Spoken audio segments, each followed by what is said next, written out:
இது news first prime time sunrise.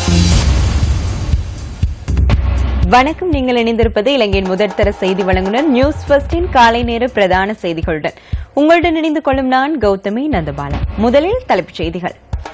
2016 ஆண்டிற்கான வாக்காளர் பதிவேட்டை தயாரிக்கும் பணிகள் இறுதிக்கட்டத்தில் உள்ளதாக தேர்தல்கள் ஆணைக்குழு தெரிவிப்பு. ஆணையரவு ரயில் நிலையம் நாளை மக்களின் பயன்பாட்டிற்காக கையளிக்கப்பட உள்ளதாக ரயில்வே திணைக்களம் தெரிவித்துள்ளது. இத்தாலி தலைநகர் ரோமில் 5.5 ரிக்டர் அளவில் நில அதிர்வு பதிவாகியுள்ளது.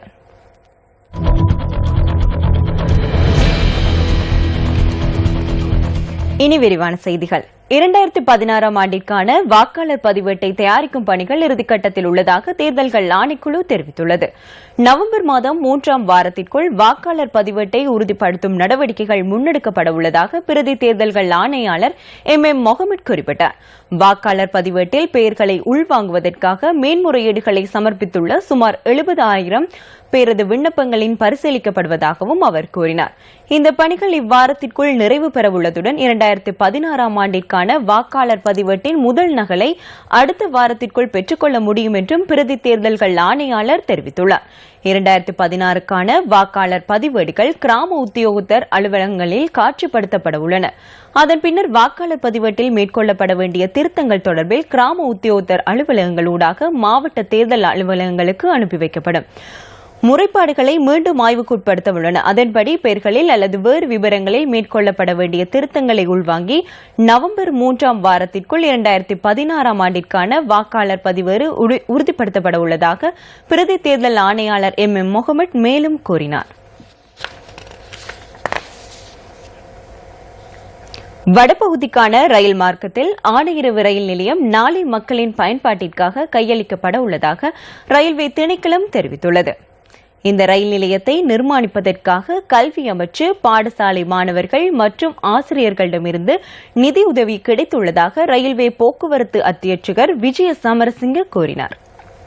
வடக்கு கிழக்கு மாகாணங்கள் தவிர்ந்த ஏனைய சகல மாகாணங்களினதும் பங்களிப்பு ஆணையரவு ரயில் நிலைய நிர்மாணத்திற்கு கிடைத்துள்ளதாகவும் அவர் குறிப்பிட்டுள்ளார்.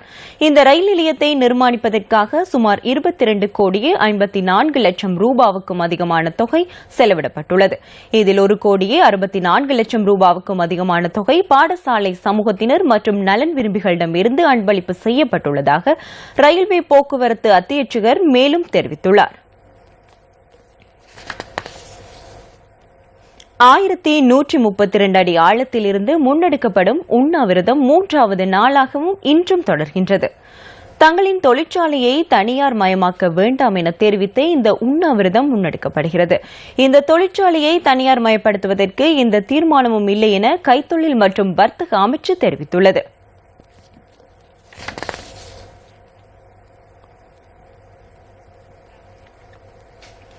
கொட்டதீனியாவ ஆகரகம தெகிகம பல்லம பகுதியில் அனுமதி பத்திர விதிகளை மீறி மண்ணகழ்வு மேற்கொண்ட இடம் ஒன்றை போலீசார் சுற்றி வளைத்துள்ளனர்.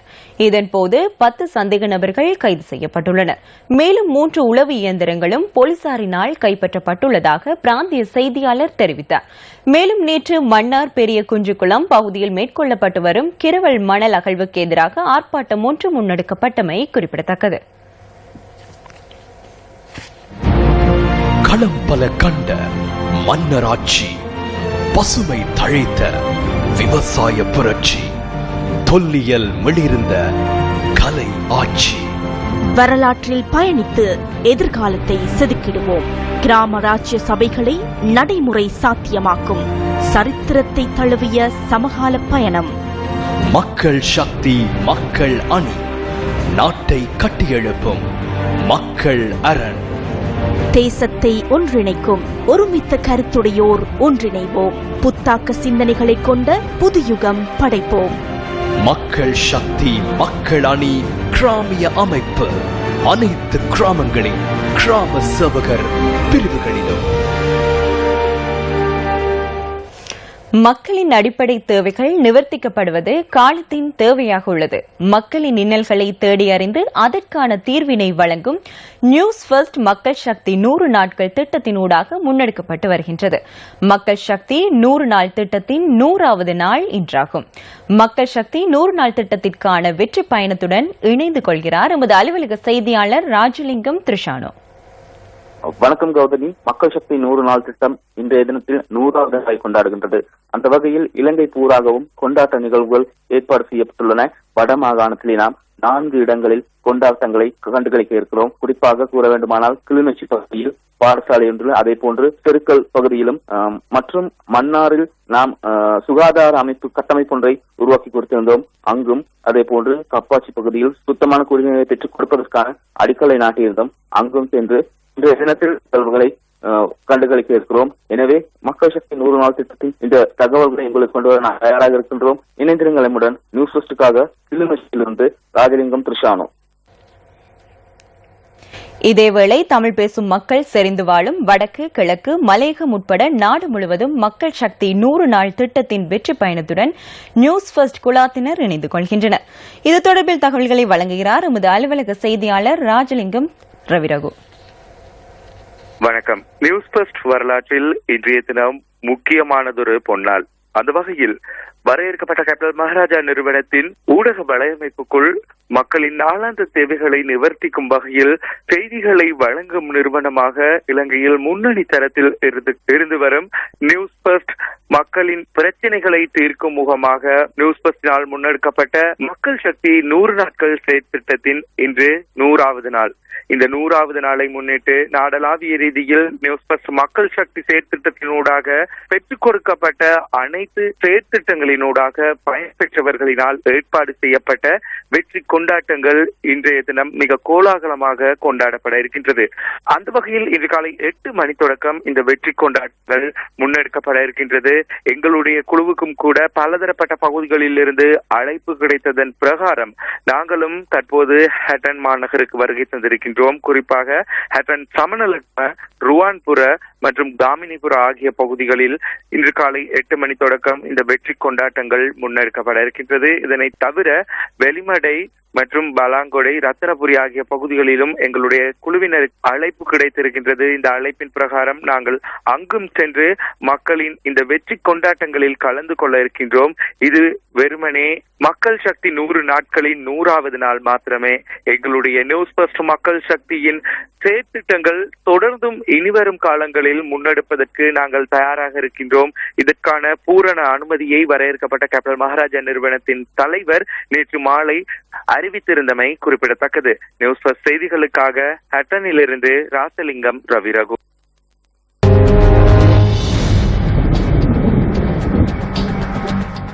இன்றைய வானிலை தகவல்களுடன் இணைந்து கொள்கிறார் முகமது சாலிஹின்.